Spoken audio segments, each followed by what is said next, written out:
राधे राधे दोस्तों, कैसे हैं आप सब। दोस्तों, हमारे YouTube चैनल पर आपका स्वागत है। हमारे इस चैनल को सब्सक्राइब कीजिएगा और हमारे वीडियो को लाइक, शेयर और कमेंट ज़रूर कीजिएगा। दोस्तों, अभी जो है सबसे शुभ और पवित्र महीना मार्गशीर्ष का महीना जो अभी चल रहा है। जी हाँ दोस्तों, मार्गशीर्ष का महीना है जो मात्र कुछ ही दिनों में ख़त्म होने वाला है। धर्म, क्रम, उपाय, यातना और साधना के लिए मार्गशीर्ष का महीना सबसे पवित्र महीनों में से माना जाता है। इस महीने में जो भी दिन आते हैं वो सबसे शुभ दिन माने जाते हैं।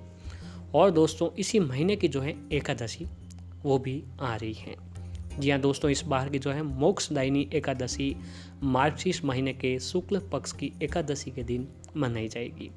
इसका धार्मिक महत्व जो है पितरों को मोक्ष दिलाने वाली एकादशी के रूप में भी माना जाता है।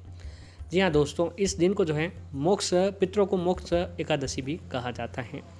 मान्यता है कि ये व्रत करने से व्रती ही नहीं बल्कि उसके पितरों के लिए भी मोक्ष के द्वार खुल जाते हैं। इस बार की मोक्षदायिनी एकादशी जो दोस्तों 25 दिसंबर के दिन को पड़ रही है। दोस्तों, हमारे हिंदू धर्म में जो है एकादशी का महत्व बहुत ही अधिक बताया गया है। जी हाँ दोस्तों, पूरी जो है हमारे हिंदू धर्म में एकादशी 24 एकादशियाँ होती हैं। जब कभी मलमास या अधिक मास लग जाता है तो इनकी संख्या बढ़कर जो है 26 हो जाती है। तो ऐसे में दोस्तों, एकादशी का दिन शुभ दिन है। इस दिन जो है अगर आप भगवान विष्णु जी के समक्ष व्रत उपवास रखें, माता लक्ष्मी जी की पूजा आराधना करते हैं तो दोस्तों आपके घर में जो है हमेशा सुख समृद्धि बनी रहती है। तो आइए दोस्तों, सबसे पहले जानते हैं कि मोक्षदा एकादशी व्रत पूजन के बारे में। मोक्षदा एकादशी के व्रत की विधि बहुत ही सरल मानी जाती है। इस दिन सुबह स्नान आदि से निवृत्त होकर घर के मंदिर की सफाई करें, पूरे घर में गंगा जल छिड़कें। इसके बाद पूजा घर में भगवान को गंगा जल से स्नान कराएं और उनकी तस्वीर पर गंगा जल के छींटे दें, उन्हें पीले वस्त्र अर्पित करें। इसके बाद रोली और अक्षत से तिलक करें, फूलों से भगवान का श्रृंगार करें और इत्र अवश्य छिड़कें। और दोस्तों, मोक्षदा एकादशी के दिन सबसे पहले भगवान गणपति जी और फिर माता लक्ष्मी जी के साथ जो है भगवान श्री हरि विष्णु जी की आरती आपको अवश्य ही करना चाहिए। पूजा करते समय भगवान को फल और मेवे का भोग लगाएं। भगवान विष्णु जी को तुलसी के पत्ते अवश्य ही अर्पित करने चाहिए, क्योंकि दोस्तों तुलसी के बिना जो है भगवान विष्णु जी भोग भी ग्रहण नहीं करते हैं। दिन भर व्रत करें, फलाहार कर सकते हैं और यदि पूरे दिन व्रत संभव न हो तो आप एक समय सात्विक भोजन भी कर सकते हैं। व्रत के दौरान मन शांत रखें, क्रोध आपको भूल कर भी नहीं करना चाहिए। एकादशी के दिन जो है किसी को अपशब्द आपको नहीं बोलना चाहिए। शाम के समय दीपक जलाकर भजन कीर्तन आपको अवश्य ही करना चाहिए। और दोस्तों, एकादशी के दिन अगर आप ये छोटे से उपाय भी करते हैं तो भी दोस्तों आपके घर में जो है हमेशा सुख समृद्धि बनी रहती है।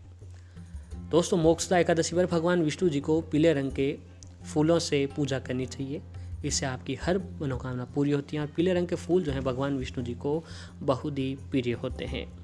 और दोस्तों, इसी एकादशी के दिन जो है अगर आप एक चुटकी हल्दी से भी ये उपाय करते हैं तो भी दोस्तों आपके जीवन की सारे दुख, परेशानियां, कष्ट जो हैं दूर होंगे। तो दोस्तों, आइए जानते हैं कि मोक्षदा एकादशी के दिन आपके हल्दी से कौन सा उपाय करना चाहिए। दोस्तों, इस उपाय को करने के लिए एकादशी के दिन प्रातःकाल स्नान करें। स्नान करने के पानी में आपको थोड़ी सी हल्दी अवश्य ही डाल देनी चाहिए। हल्दी भगवान विष्णु जी को बहुत ही प्रिय होती है। इस तरह से स्नान करने से भगवान विष्णु जी की कृपा व्यक्ति पर अवश्य ही बनी रहती है। इस दिन नहाने के बाद पीले रंग के स्वच्छ वस्त्र धारण करें। अब आप अपने घर के मंदिर में के सामने आसन बिछाकर बैठ जाएं। जी हाँ दोस्तों, मंदिर के सामने ऐसे मंदिर में जहाँ भगवान विष्णु और माता लक्ष्मी जी की जो तस्वीर हो एक साथ में विराजमान होनी चाहिए। अब मंदिर में एक लोटे में शुद्ध पानी भर लीजिएगा। दोस्तों, मंदिर के सामने बैठने से पहले जो आपको 2 लोटे पानी के अवश्य ही लेने हैं।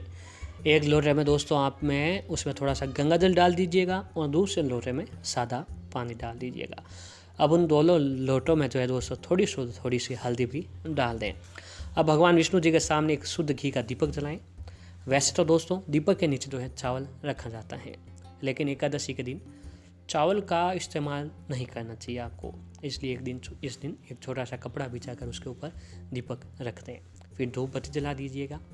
दीपक और धूप बत्ती जलाने पर थोड़ी सी हल्दी में जल मिलाइए और इसे भगवान विष्णु और माता लक्ष्मी जी को तिलक लगाएं। अब भगवान विष्णु जी को पीले रंग के फूल और मिठाई चढ़ाएं। भोग लगाने के बाद भगवान विष्णु जी को जो है तुलसी दल अवश्य ही चढ़ाना चाहिए।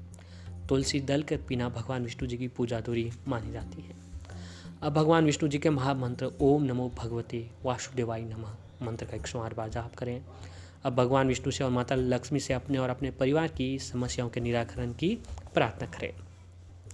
प्रार्थना के बाद हल्दी मिला हुआ जो गंगा जल है उसे अपने घर के मुख्य दरवाजे पर छिड़क दें। इसके पश्चात पूरे घर में भी छिड़क दें। दोस्तों, माना जाता है कि ऐसा करने से माँ लक्ष्मी जी आपके घर में स्थायी रूप से निवास करती हैं। और इसके बाद अपने घर के सभी सदस्यों को हल्दी से तिलक करें। और दोस्तों, जो दूसरे पानी में लोटे में जो पानी डाल रखा था उसमें कुछ चीनी मीठा डालकर उस पानी को भगवान सूर्यदेव को अर्घ्य दे दें। दोस्तों, ऐसा कहा जाता है कि एकादशी के दिन ये जो काम जो व्यक्ति करता है उसके घर में हमेशा सुख समृद्धि बनी रहती है और आने वाले समय में कभी भी किसी चीज़ की कोई परेशानियों का सामना उनको नहीं करना पड़ता है। और इसी तरह दोस्तों, एकादशी के दिन जो है मोक्षदा एकादशी के दिन पीपल के वृक्ष पर जल अवश्य ही चढ़ाना चाहिए। पीपल में भगवान विष्णु जी का वास माना जाता है। इससे व्यक्ति के कर्ज से मुक्ति मिलती है, साथ ही आर्थिक स्थिति में भी सुधार आने लगती है। इस दिन भगवान विष्णु जी को पीले रंग के फल, कपड़े, अनाज अर्पित करें। इसके बाद ये सभी चीज़ें जो दोस्तों किसी करीब ज़रूरतमंद को दान करने से भी भगवान विष्णु जी का आशीर्वाद मिलता है।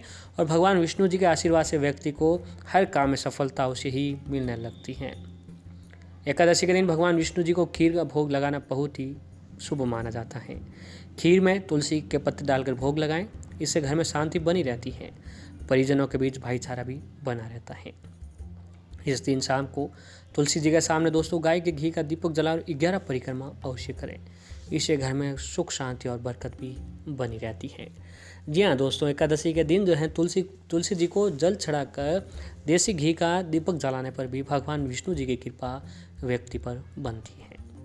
तो दोस्तों, एकादशी का दिन शुभ अवसर है और 2020 जाता हुआ साल है। अगर आप ये उपाय एकादशी के दिन कर लेते हैं, जी हाँ दोस्तों, मात्र अगर आप ये उपाय जो एकादशी के दिन कर लेते हैं तो भगवान विष्णु जी की कृपा आपके ऊपर अवश्य ही बनती है और आने वाला 2021 साल आपके लिए बहुत ही शुभ रहने जाएगा। तो दोस्तों, इस शुभ दिन और ये एकादशी जो है 2020 की अंतिम एकादशी है। जाते हुए साल में अगर आप ये उपाय कर लेते हैं दोस्तों तो आपके घर में सुख समृद्धि बनी रहेगी और भगवान विष्णु जी का आशीर्वाद भी बना रहेगा। तो इस दिन व्रत रख के हल्दी से उपाय, और अगर आप ये भी छोटे छोटे उपाय करते हैं तो भी भगवान विष्णु जी की कृपा आपके ऊपर ज़रूर बनती है।